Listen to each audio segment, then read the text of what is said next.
Hello and welcome. I am your host, Goblin, Kwain, and tonight we are going to be reading some stories from a website called Liminal Earth. And this is a website where people submit their experiences with ghosts, cryptids, UFOs, time slips, just all kinds of weirdness. And not only do they submit their accounts of the events, but they also tag the location of where the event happened on a map.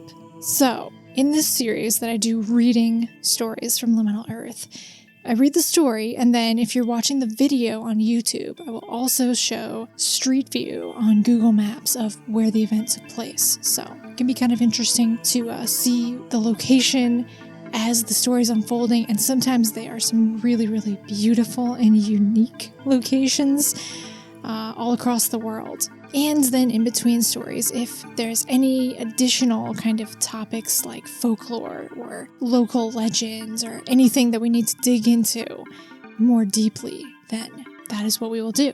So if that sounds good, sit back and enjoy this virtual road trip.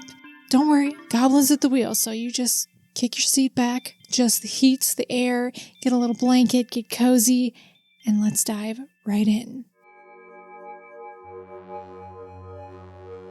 Our first story was submitted by Luke and took place in August of 2016 in Spain, and it's called Spanish Time Slip.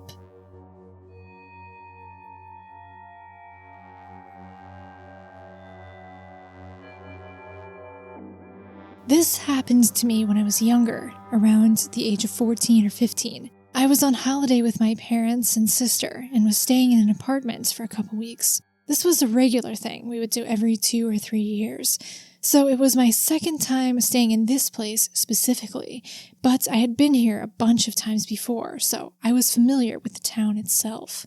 I was staying with my younger sister in our room, and my parents had their own separate room. The apartment was pretty spacious.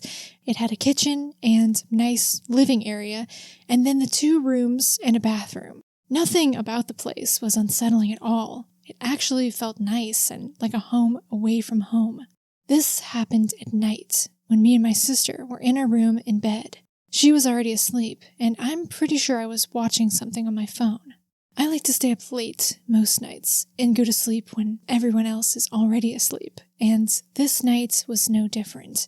I turned my phone off, rolled over to my side, and looked up at the window. It was the middle of August in Spain, so we were pretty warm every day, and the nights were just as bad, if not worse. So every night, I checked to see if the windows had been left open. I looked and saw that it was, then closed my eyes with the intention to sleep, even though I wasn't really tired. When I closed my eyes, I heard almost like wind rushing past my ears for about 5 seconds. It wasn't deafening, but I heard it like I had my head out of the car window. Then, after about 5 seconds, I opened my eyes again, and it was around midday the next day. It didn't feel like I was waking up. It just felt like I closed my eyes and then opened them, and it was the next day. I know what you're thinking, but I did not fall asleep.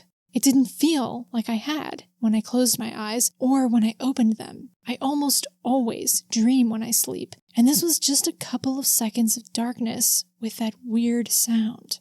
I was young, and I think if I thought about it for too long, I'd start to panic, so I ignored it for the rest of the trip. It's never happened to me again, even when I went back to that same apartment, but I'll still never forget it. It really felt like I had just skipped the night and went straight into the next day.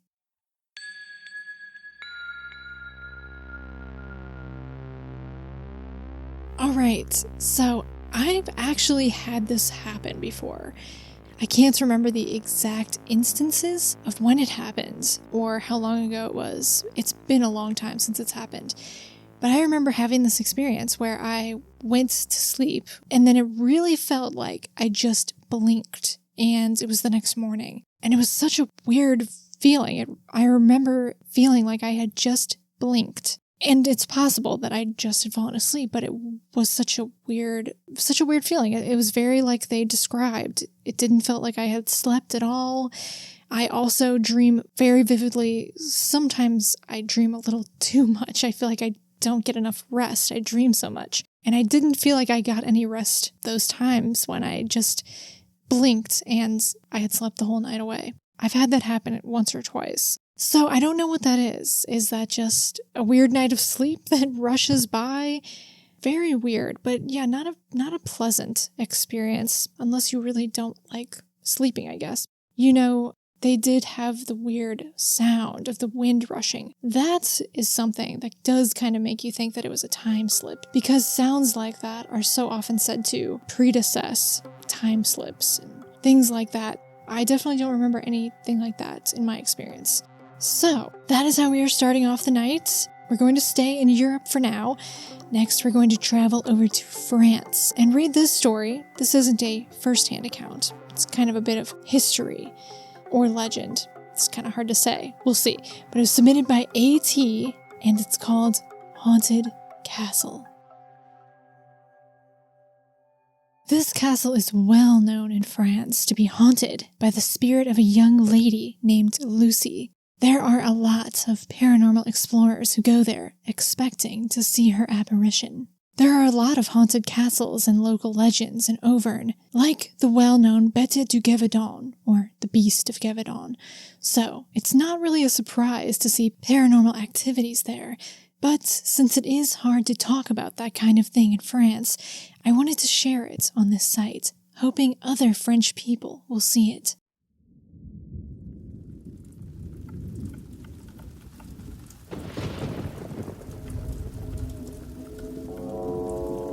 So first, look at this town. If you aren't watching the video, you can go on Google Maps and look up Vauce, Veauce, in France, because, you drive up through this dense woods on a narrow dirt road and come out of the trees into this medieval village. It is so amazing and beautiful. There's also an old church with these amazing features like iron gates with crouching, shrouded angels on them, and old stained glass windows, and these cottages. The village just looks like you've stepped back in time. It has a population of roughly 40 people, not to mention a haunted castle. I kind of want to live here. Anyway, let's get to that haunted castle, the Chateau de Vauce. It's actually a miniature castle, but parts of it date back to the 11th century, although structures have been added over time, and it was also heavily remodeled in the 1800s. And it's built on this rocky mass, giving it a good defensive vantage. The castle has a total of 5 towers, which variously include features like spiral staircases and bells, and it is one of these towers, the clock tower, which is reputed to be haunted by the ghost Lucy.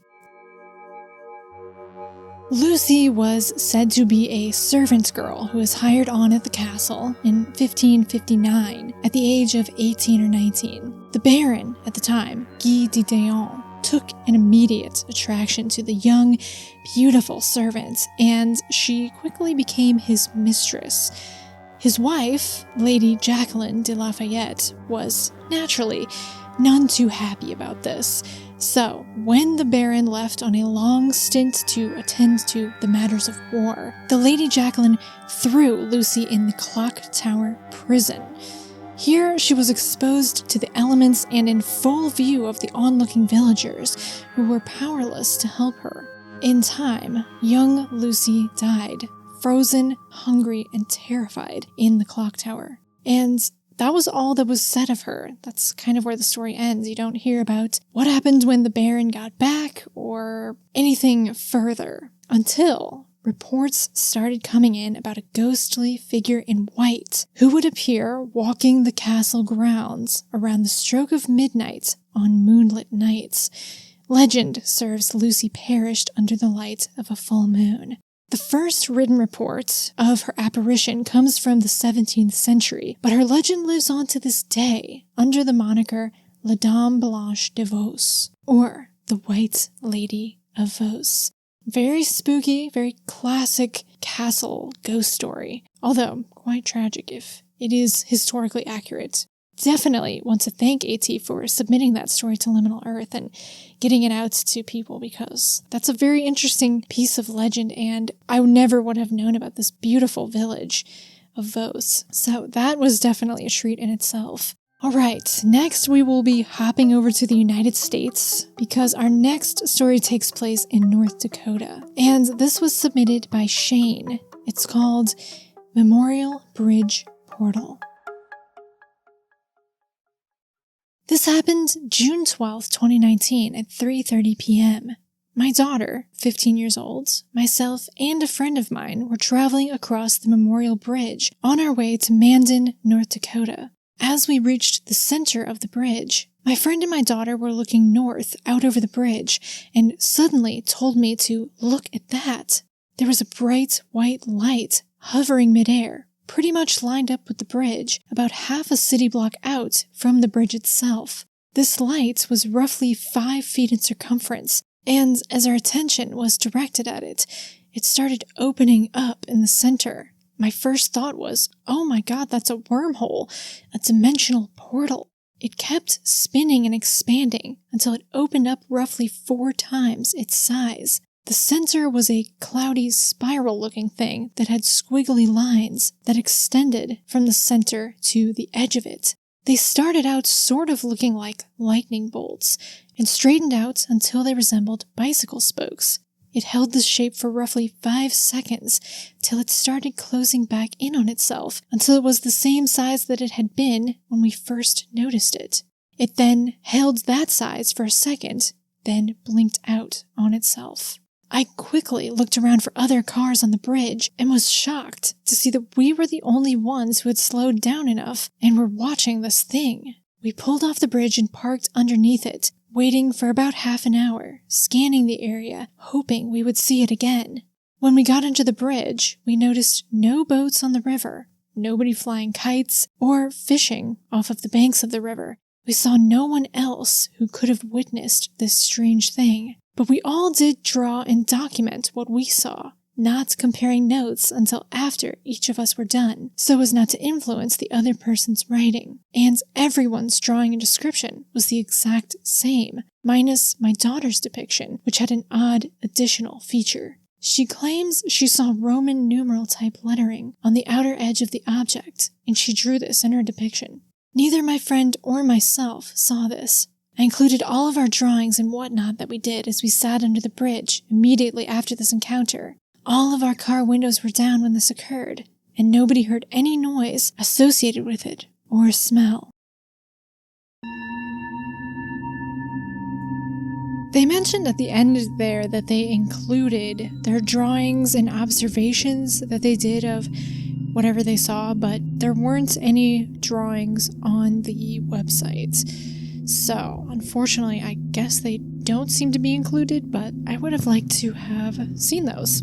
Without knowing what exactly they saw, who knows what exactly they saw? Was it a portal? Was it a craft? Was it just some weird light and cloud anomaly? Who knows? But it is interesting that they were on a bridge over water while this happened, because that is a very twixt and tween place. So symbolically, there's a lot of potential for weirdness there because you're in an in-between state.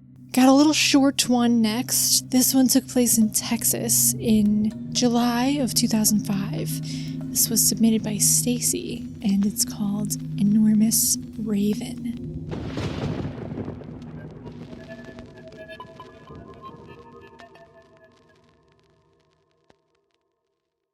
Saw a 3-foot-tall raven, or crow, while working the box office at my job. Me and 2 other coworkers saw it, but no one else around seemed to notice it.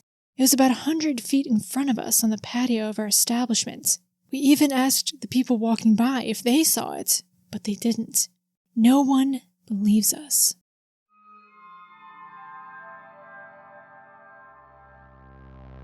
Crows can be big. I know the crows around here really get quite large, but definitely not that big. They're not 3 feet tall. So I included this story because it reminded me of all the accounts people have reported of really big 4-foot-tall owls, usually standing in the middle of the road. There's a lot of these that have been collected by Mike Cleland, who wrote the Messengers books, and those focus on the crossover or possible relationship between alien encounters and abductions and owls. He kind of theorizes that people who have had an abduction experience or seen an extraterrestrial, usually gray aliens, they will often see owls. And it's either in conjunction, like they've had a UFO experience before and after they see a lot of owls, or they see an owl before they have a UFO experience,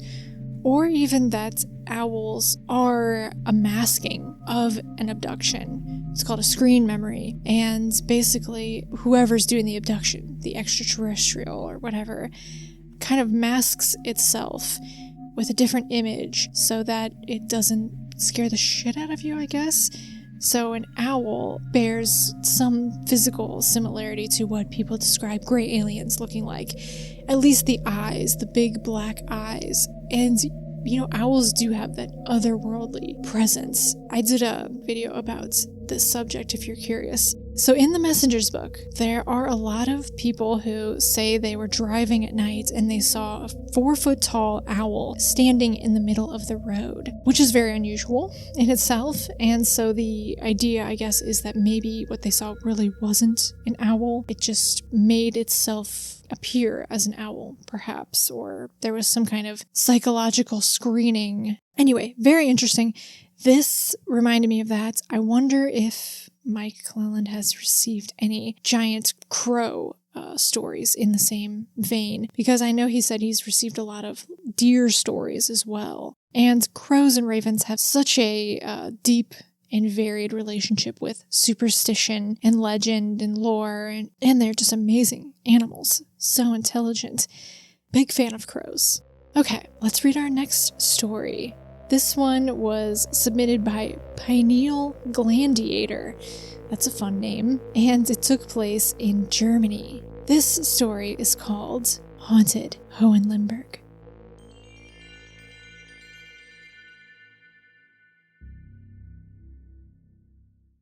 I grew up in a small suburb by the name of Hohenlimburg, which is a suburb of a town called Hagen in Germany. I could tell you a lot of weird, creepy, strange, and wondrous stories of my own experiences, or from people close to me at that time. But since there's so much of it, I'll just stick to the place Hohenlimburg itself for now, because it's just a weird place with a weird energy, weird people, and creepy legends and history surrounding this place because of its geography. The town of Hohenlimburg is surrounded by forest and hills, like you're in a hole, surrounded by wood-overgrown hillsides. There are so many historical places with dark history located on these hillsides.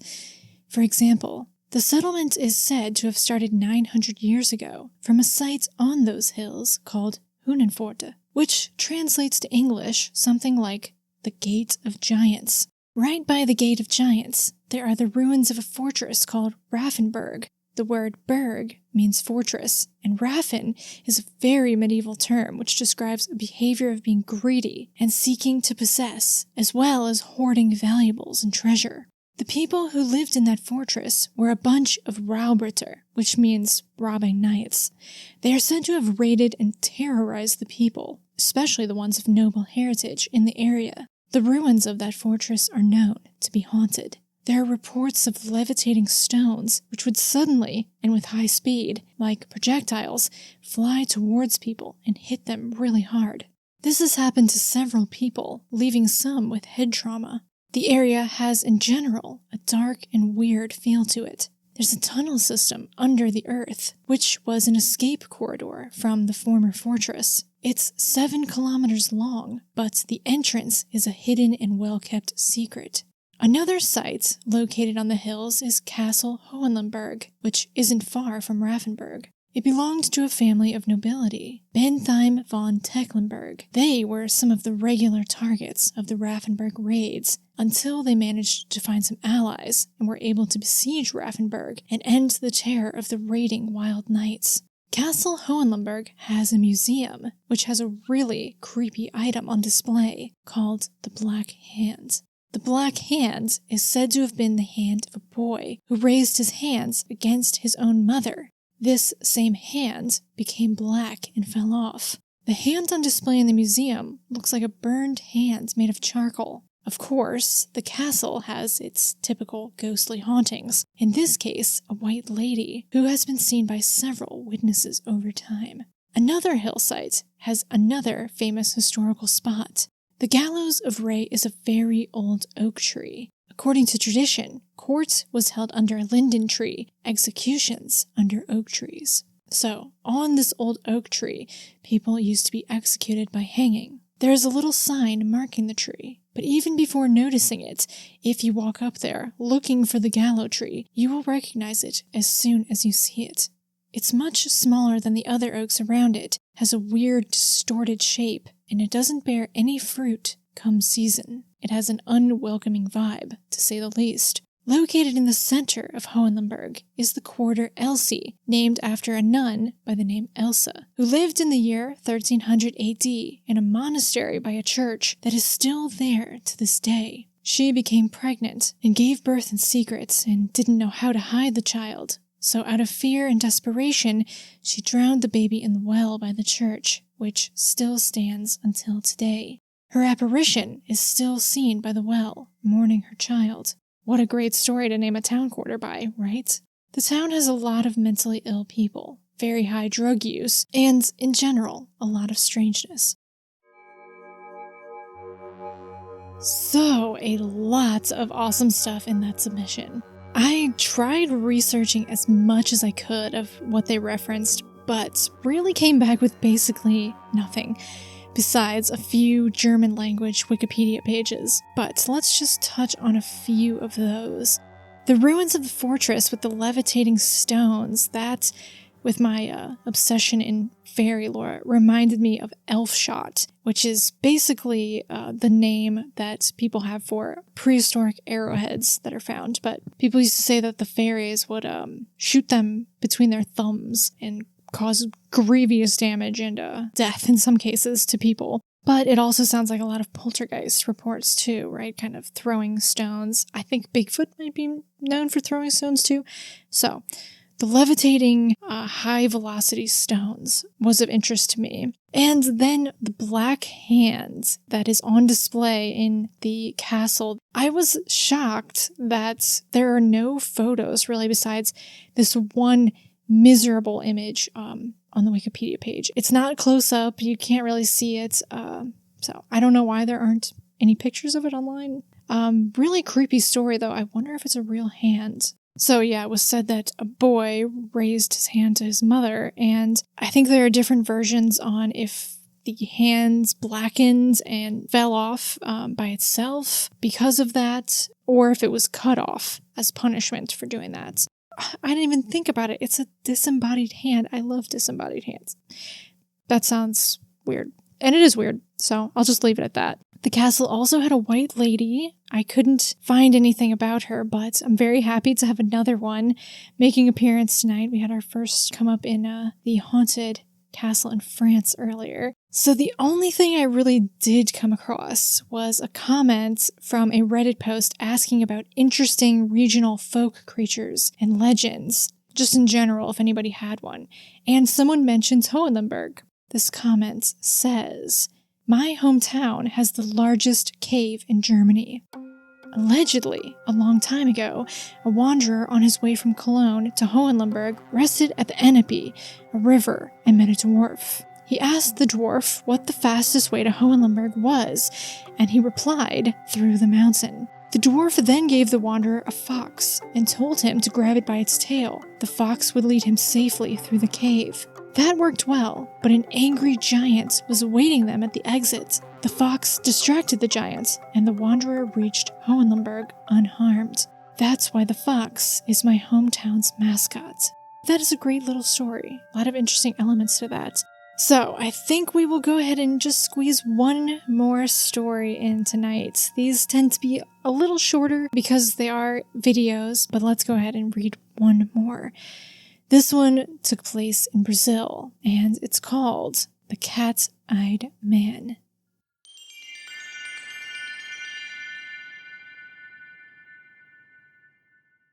There has been a sighting in the countryside of a man with glowing feline eyes.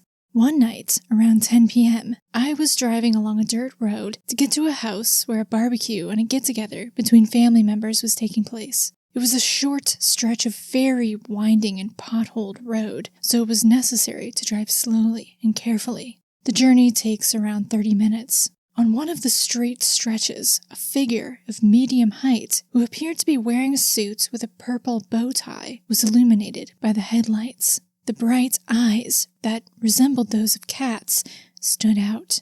I can't give a description of any other features, because the feline eyes in the purple bow tie were so striking that the surroundings seemed to have become a blur.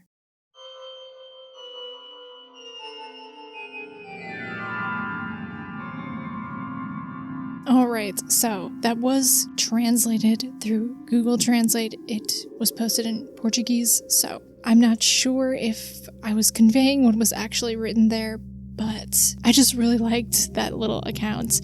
I recently read The Mothman Prophecies by John Keel, and it reminded me of one of the various little case reports and anecdotes that fill that book. Very strange, glowing cat eyes and a purple bow tie. So, I think that is where we will wrap up for tonight. I hope you enjoyed the stories and the virtual journeying in legend. Speaking of cats, mine would like to say hello. That's Boo Radley on the microphone. Anyway, I do have a playlist compiled on YouTube of all the videos in this series if you're interested. I find it very entertaining and interesting to kind of poke around the world and find different experiences and different legends and folklore, and also to just take a look at what other places look like in the world that people are inhabiting. Thank you so much for joining me tonight. Until next time, take care and good night.